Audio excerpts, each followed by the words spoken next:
Welcome to my class, student. It's English grammar. We are doing kinds of pronouns, and this is relative pronoun, and this is session 1.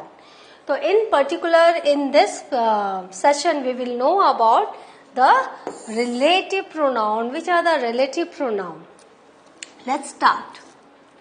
A relative pronoun is used to connect a clause or phrase to a noun or pronoun. So, in the types of pronoun, we are knowing what is a relative pronoun. Relative pronoun connects a clause or phrase to a noun or pronoun. The most common relative pronouns are who, whose, whom, which, whoever, whomever, whichever and that. तो ये बहुत common relative pronoun है जो कि हम sentences में देखते हैं, जो क्लॉज एंड फ्रेज को कनेक्ट करता है नाउन और प्रोनाउन से. Now it is used to refer to nouns mentioned previously and comes after noun. तो ये जो है रिलेटिव प्रोनाउन है वो उन नाउन को रिलेट करते हैं, रेफर करते हैं जिनके बारे में हम पहले बात कर चुके होते हैं. So it comes after noun. In some situations the word that, when and where, what, when and where can also function as relative pronoun. कहीं कहीं सेंटेंसेस में हम what, when and where को भी एज अ रिलेटिव प्रोनाउन देखते हैं. Now अब हम देखते हैं कि कैसे अलग अलग तरीके से हम इन elaborately we are seeing where who is used with. Now who is used with people and sometimes pet animals. क्यों हम लोग पेट एनिमल्स, जब हम पेट एनिमल्स जो होते हैं उन्हें हम अपना बहुत समझते हैं तो हम उनके लिए कभी कभी हु का इस्तेमाल कर लेते हैं. Defining and non defining relative clause. और हु का इस्तेमाल हम करते हैं, who we use who with defining and non defining relative clause also. Now that's the dog who doesn't like me. तो ये वो डॉग है, दैट्स द डॉग हु जो मुझे पसंद नहीं करता, हु डजंट लाइक मी. तो यहाँ डिफाइनिंग है क्योंकि हमने क्या किया है, द डॉग लिखा है, हमने इसको डिफाइन किया द डॉग, और ये एक पेट एनिमल है तो इसके लिए हमने इसको हु बोला है इसके लिए. और these are all what, people and sometimes pet animals we are using who.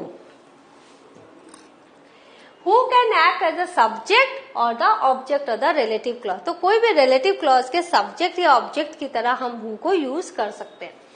She is going out with a man who is in the army. Now, who is in the army? Who is what? A man. A man who is in the army. तो यह who किसके लिए आया, वो is के subject के रूप में हम यहाँ देखते हैं. Who refers to a man and is the subject of is in the relative clause. Who is, जिस इंसान की, मैंने कहा ना नाउन को हम पहले बता देते हैं, तो a man जो कि आर्मी में है, तो who is in the army. The women who you saw, वो लेडी जिसे आपने देखा था yesterday कल, वो शीला, वो शीला थी. तो यहाँ पर देखो द वुमेन नाउन को हमने पहले ही बताया क्योंकि रिलेटिव क्लॉज क्या करता है, नाउन को रेफर करता है. द वुमेन जिससे आपने देखा, you saw, the women who you saw, तो ये सॉ का ऑब्जेक्ट के रूप में हमने हु को यहाँ यूज किया. यू सॉ द वुमेन, तो द वुमेन, तो यहाँ पर the women who you saw, तो हमने सॉ के ऑब्जेक्ट के रूप में हु को यूज किया. Yesterday was Sheila. So who refers to the women and is the object of saw in the relative clause. Who plus preposition. अब preposition के साथ who कैसे जा रहा है? We can use who as a complement of preposition. It was Krish who she gave the keys to. तो हम preposition के साथ कैसे करें? वो Krish है जिसको who she gave the keys to, जिसको उसने keys दिया. तो who refers to Krish and is the complement of the preposition to. Right? We put the preposition at the end of the relative clause and not immediately before who. जैसे कि आपने देखा who to हमने यहाँ नहीं लिखा, हमने last में preposition को प्लेस किया, वहां हमने इसको रखा और ये as a complement of the preposition to, ये who को हमने यूज किया. Who with collective group of people. अब हु को हम कलेक्टिव ह्यूमन नाउन्स के साथ हम यूज करते हैं, जैसे committee, government, group, panel, police, team, तो हम हु को यूज करते हैं जो कि कलेक्टिव ह्यूमन नाउन्स है। Nicola phone the fire brigade, who then alerted the police and social worker. तो फायर ब्रिगेड हु, तो हु हमने किसके लिए, the fire brigade. We do not use who for things, things के लिए, inanimate objects के लिए हम हु का यूज नहीं करते। There are some very good art books which you can get ideas from. तो हम लोग इनएनिमेट थिंग्स के लिए हम विच या दैट का यूज करते हैं। तो कुछ बहुत अच्छी आर्ट बुक्स है, तो there are some very good art books which you can get ideas from. इस आर्ट बुक से आप कुछ आइडियाज ले सकते हैं, इसलिए हमने विच का यूज किया। Now which is used with, अब विच हम किस में यूज करते हैं, एनिमल्स एंड थिंग्स में, not people. Defining and non defining, then clause referring to whole sentence. तो डिफाइनिंग एंड नॉन डिफाइनिंग और रिलेटिव क्लॉज, और जो क्लॉज है ये विच हम रेफर करते हैं पूरे के पूरे सेंटेंस को भी बताने के लिए। You need to tick the box which says yes. तो यहाँ हमने द बॉक्स जो डिफाइनिंग है हमने विच यूज किया, ऑब्जेक्ट है। Prepare for the meeting which is this afternoon, तो ये the meeting is non defining, तो उसके लिए हमने विच का यूज किया। She had to finish a project tonight which isn't easy। तो ये पूरा का पूरा what is not easy to finish her project tonight, पूरे के पूरे सेंटेंस को which ने यहाँ पर which से हमने पूरे के पूरे सेंटेंस को हमने रिपीट नहीं किया, which से हमने उसको बता दिया, जता दिया। तो which refers to the whole sentence before it। तो वी यूज विच और दैट, नॉट वॉट। तो कहीं कहीं हम विच और दैट यूज करते हैं, वॉट यूज नहीं करते। जैसे another activity which that I have chosen is photography. तो हमने देखा इट्स एन आर्ट, तो हमने उसके लिए विच और दैट का यूज किया, हमने वॉट का यूज नहीं किया। Which can act as the subject और द ऑब्जेक्ट और द रिलेटिव क्लॉज। तो एज ए सब्जेक्ट और ऑब्जेक्ट भी हम विच को हम यूज कर सकते हैं। The new Nana Nani park which is sanction by the government. तो यहाँ पर आप देख रहे हो ये विच आया है इज के सब्जेक्ट के रूप में। विच मतलब the Nana Nani park will be free of entry charge. तो यहाँ हमने देखा which refers to the new Nana Nani park and is the subject of is sanction in the relative clause. तो यहाँ पर इज का ये, तो हमने देखा कि ये इस को रेफर कर रहा है, इसका सब्जेक्ट है which. Now it was the same picture which I saw at the national gallery. तो यहाँ पर जो विच है ये सॉ के ऑब्जेक्ट के रूप में यूजर I saw what, I saw the national the same picture. तो which is as a object of saw we are using it. We can use which as a complement of preposition। का हम लोग complement of preposition भी use करते हैं। In South Mumbai there is the famous Mumba Devi temple from which the city takes its name। तो यहाँ पे देखो from which, तो हमने as a complement to preposition from भी हमने use किया। Which refers to the famous Mumba Devi temple and is the complement of from। ठीक है, तो इस तरह से आप देख रहे हो as a complement of preposition भी हमने विच को यूज किया। Now we can put the preposition immediately before the relative pronoun formal way में and at the end of the relative clause more informal way में। जैसे more formal में क्या है, he was separated from the community in which he grew up. तो यहाँ पर ये विच जो है कम्युनिटी के बारे में है। तो इन फॉर्मल वे में हमने क्या किया है, हमने जो विच को है मोर फॉर्मल वे में बिफोर द रिलेटिव प्रोनाउन हमने यूज किया। तो ही, ये यहाँ पर देखो प्रोनाउन के पहले यूज किया ही ग्रू अप। मोर इनफॉर्मल वे में कैसे, I have never felt close to the community which I grew up in. लेकिन और यहाँ पर हमने प्रिपोजिशन को क्या किया, हमने at the end of the sentence हमने लगाया and it is in a very informal way.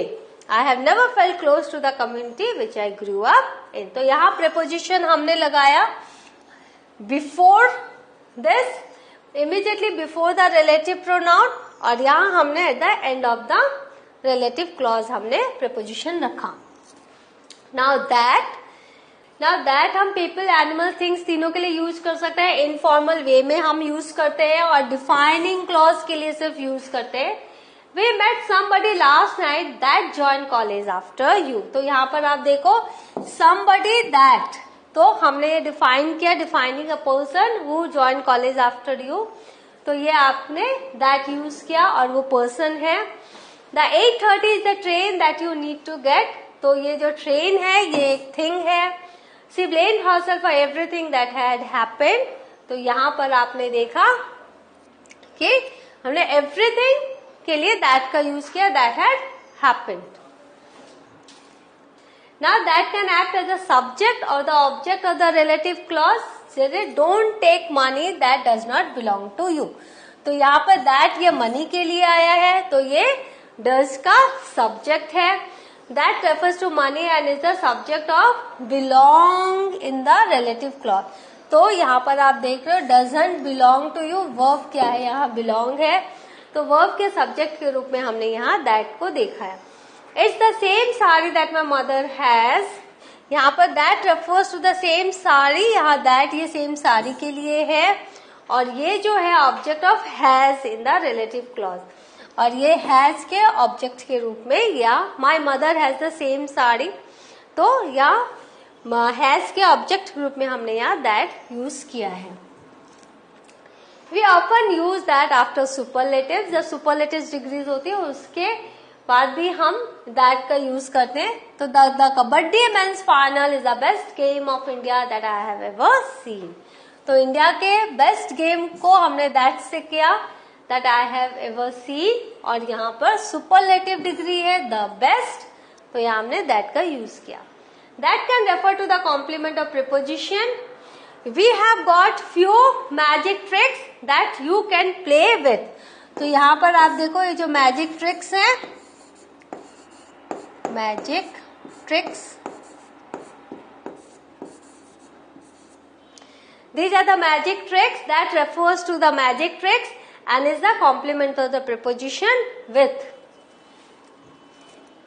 Now whom is used, तो whom हम फॉर्मल स्टाइल में यूज करते हैं, राइटिंग में यूज करते हैं, प्रीपोजिशन के साथ यूज करते हैं, और इसको हम बहुत कम कन्वर्सेशन में यूज करते हैं, और इसको हम who की जगह यूज करते हैं जब who एज ए ऑब्जेक्ट होता है. ये हम defining and non defining clause में यूज करते हैं, और whom हम as a complement of preposition भी यूज करते हैं. तो यहाँ देखो the first proposal was turn down by every company head to whom it was Saint.